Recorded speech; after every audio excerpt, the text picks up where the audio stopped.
BFM Business, BFM Crypto, la chronique.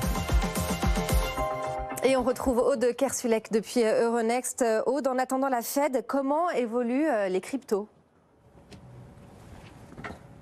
Depuis quelques jours, quelques semaines, c'est morne pleine sur les crypto-monnaies. Moins 0,1% pour le Bitcoin en 24 heures.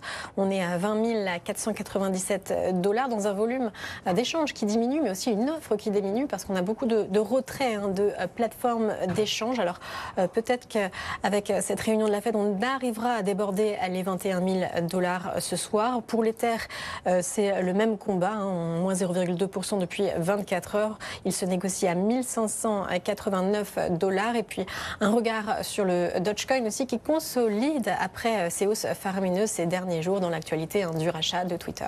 Alors justement, Aude, quel impact d'une décision de hausse de taux sur le marché des cryptos? Quelle est en fait l'attente des investisseurs dans les cryptos? Bien, à très court terme, on l'avait vu en septembre, et c'était assez inédit d'ailleurs. En septembre, on avait connu une amplitude de variation assez inédite sur le Bitcoin pendant le discours de Jérôme Powell.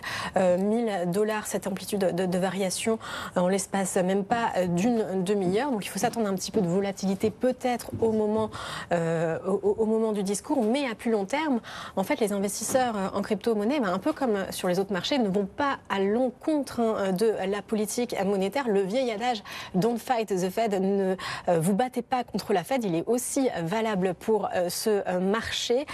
Donc ce que va nous dire Powell ce soir, ça va aussi être une boussole pour les investisseurs.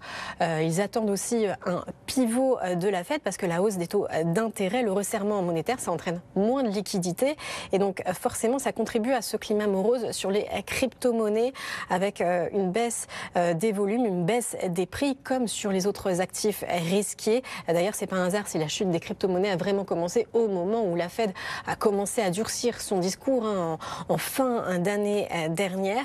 Et en même temps, on a ceux qui croient dur comme fer que le Bitcoin est quand même un actif différent et qu'en temps de récession, alors que le dollar verrait sa valeur altérée, baisser, et il serait bon d'avoir un actif qui ferait un peu office de valeur refuge. Alors l'or, l'argent et donc aussi le Bitcoin. Et les fans de la première heure, eux, n'hésitent pas à renforcer en ce moment même leur position sur le Bitcoin.